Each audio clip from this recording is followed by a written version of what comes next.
Hi, welcome back to my channel, or welcome if it's your first time here. I'm Lindsay, and if you can see from the title of this video, I'm doing my April reading wrap-up. I read 4 books this past month, and I'm in the middle of a 5th, but I'll kind of touch on that at the end. For now, I am just going to give you kind of little mini reviews and synopses of these books. These are spoiler-free, so these are all also pretty random books. This was a month of reading a lot of my books that I've gotten from used book sales, as well as a Jane Austen book, so let me just get into it. So the first book is Something Witchy This Way Comes. I got it at a used book sale, and in all honesty, I picked it up because the cover kind of gave me those, were they called rotten candy apple books or the poison candy apple books? Those candy apple books, I read a lot of those in elementary school, and it gave me those vibes. However, the book did not give me the high that those books did. So I think this book is like number 7 out of a series. I don't know how long the series is. It's definitely ones that you can read as standalones. I found, at least. I wasn't too confused or anything. It's about a witch queen of the underworld, and there's a threat from these things called lurkers, and it's kind of a mystery. Hello? What I would give to be a witch living in the middle of a forest. That's not what happens in this book, but what I would give to do that. I have to be careful though, because a fae is going to ask me for my name, and they're going to be like, now you're bound to the fae world, and I'm going to be like, promise? What I was saying was there's a threat from these things called lurkers, and it's a mystery throughout the book what the lurkers are.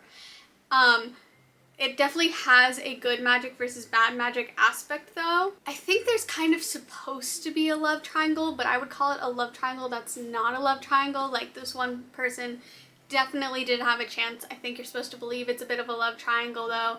There's also a mystery aspect to it where the protagonist knows there's something more to her than just being a witch. She is also constantly internally arguing with herself. That is the majority of, or not even internally, she is verbally arguing with herself a lot of the time. So I think a lot of the dialogue was just her talking to herself. The first chapter had a lot of info dumping, possibly because, like I said, this is a series that the books can be read as standalones, but I would have preferred if that was a bit more paced out. It's also quite outdated for my taste, so it's from 2012. There is offensive language. There's also, for some reason, books that I read from like 2013 and before, there's an obsession with like masculinity and femininity and like defining those things. Like, whenever the main character called a man beautiful, she would call it like his masculine beauty, and I'm like, just say his beauty, just say he's beautiful. Men can be beautiful too. Anyway, it was spicier than I expected, if that's something you were looking for. I will say though, the writing of those scenes was, I don't know how to word it other than not my favorite. But overall, it wasn't a terrible book. It just wasn't my favorite, and I was a bit disappointed in it because I love witches and I am looking for some good witchy books. I have some on my list that I'm, fingers crossed they're better, but we will see. If you want to comment down below if you like witchy books, give me some recs for those, because I'm always looking for witchy books. But that leads me into the next book. It's called Improper English. I wasn't even going to talk about this book. I didn't know what to say, not because it was bad. It's just so painfully from 2003. It's another one I got up from one of those pop-up used book sales, and everything there, I just kind of have to be like, yeah, sure, that book, because it's from 2015 or before usually. This is, again, early 2000s, so I like to read books from those sales just to try something, especially since they're like 50 cents.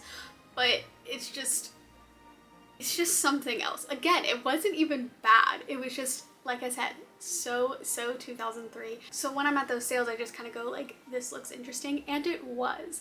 Despite the fact that it was, like I said, like all the other books for some reason I've gotten from these used book sales, these contemporary romance, or this is supposed to be like fantasy romance,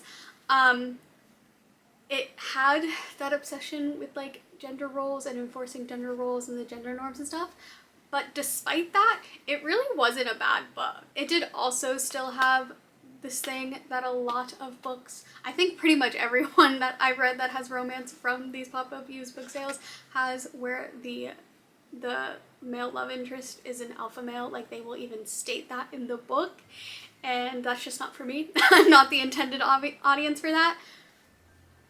But those things aside, as I've already said, I actually kind of enjoyed this book. Probably in my top 3 from all the random books I've read from used book sales.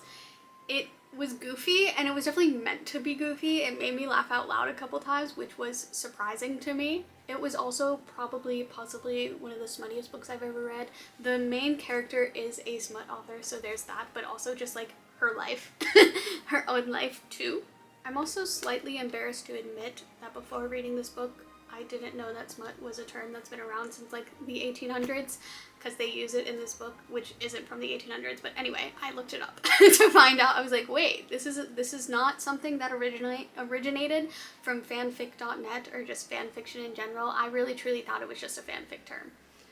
Anyway, the sillier words the protagonist uses when writing her smut book is a joke throughout the book, but what in the smut scenes in the book, there's even sillier words used, and it's definitely doing that on purpose, and while it did make me cringe, it still made me laugh, and I know that was the purpose of it, so good job, you did what you were supposed to do. Truly though, there's no other way to describe this book other than like painfully 2003. I say as if I wasn't like just starting to read The Magic Tree House in 2003. So the third book I read, Jane Austen. Just her ability to write these still romantic plot lines while making it social satire, her wittiness, I adore. I just adore it. I adore it. And this might be my favorite Jane Austen book I've read so far. Let me get into it, but I loved this book. So Anne, the main character, her father and her sisters are so over the top with their arrogance and vanity and jealousy, and just like, her father is obviously supposed to be the worst. It's just so exaggerated, and it's satire. It's satire. There's no other way to explain it than satire, but I was laughing because you had to laugh. You had to laugh. It's so well done. Like, the dad, clearly a fool, that's too full of himself to see his own faults. And then the sisters, don't even get me started on the sisters, but I will. Like, right away, the older sisters saying to save money, they should give less to charity and something of that sort. I had to laugh. I had to laugh. And her sister Mary is where a lot of the jealousy comes in. And I think, this might be a minor spoiler, but I think the fact that Mary is always complaining about her in-laws, her family, and there is also talk from her in-laws about how they wish that Charles, Mary's husband, would have married Anne instead, but they still say, like, the narrator is still saying, like, oh, but Mary and Charles still have like a happy marriage. I think that was kind of commentary on the marriage system of the time. Maybe, possibly. I just think Jane Austen novels hit different than any other classic. I mean, a lot of classics have social satire. However, hers still having those romantic plot lines and these super romantic lines that people are still quoting today, but having the commentary on the marriage system, the courting system of the time, and how women were like viewed as property of their fathers and had to get married and were their husband's wife, like that's who they're known as, and even men would marry for money and power, and just all of that, all of the commentary on that while still having a romantic storyline and romantic lines was top tier. And I think Jane Austen often stresses in her novels too, having an actual connection with someone than all the other reasons people married, like their fathers marrying off the daughters for their own status and their own property and whatever. So it's just, there's so much you can take from her novels, and I love it. Now, as for the romance in this one, as the introduction to the book itself says, it's different than other Jane Austen romance novels. Definitely different than Pride and Prejudice, because, I mean, Anne is 27. I think she's 28 by the end of the book. Wow. And she is, you know, still unmarried, and the romance is a reconnection storyline. She also doesn't have that, like, familial love that, like, Pride and Prejudice, the characters do. So, yeah, that's kind of all I'll say about the romance here to keep it spoiler-free, but highly, highly recommend Persuasion. Again, I think it's my favorite Jane Austen book now. Let me get this last one done before my camera dies. This is called Dark Souls. It is a middle grade kind of paranormal / historical fiction with a little bit of mystery to it. It starts with the prologue where the girl and the protagonist, her and her brother, they're teenagers, and her friend, they get into a car crash. Unfortunately, the friend dies, but the girl discovers from seeing her friend's ghost that she can see ghosts. And her family, because of the trauma of the crash, they decide to get away from it all by going on a trip to York, England. And York is supposedly a very haunted place. So, putting two and two together, a girl who discovers she can see ghosts goes to a very haunted place. She meets a boy around her age who can also see ghosts. As Avril Lavigne said, can I make it any more obvious? But so much more than a little romance subplot happens, which is where the historical fiction and mystery comes in. And I kind of knew the history, so I kind of figured out what's going to happen, but I was still couldn't stop reading. I read this in one day. I was very excited to find out where things were going.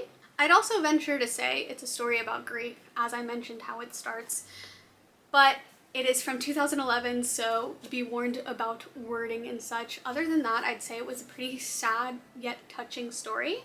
So for people reading middle grade books, I'd actually recommend it. But like I said, be warned that it is from 2011. It's another one I got from a used book sale, so read a lot of those this month, had to kind of get those out of the way. And as for the book I'm in the middle of, I feel like Evangeline Fox in this dress, and I'm in the middle of the last book from that series, and I'm very excited to talk about that. I am going to do I'm going to do a book. I'm going to do a video about those books, a separate video just talking about that series, and I can't wait to do it, so stay tuned for that. But yeah. And I can't show you the book because I'm borrowing it from the library, but we'll talk about more about that later. My camera's about to die, so like and subscribe for more book content. Lots of fantasy romance, and other random books that I pick up at used book sales. Okay, bye!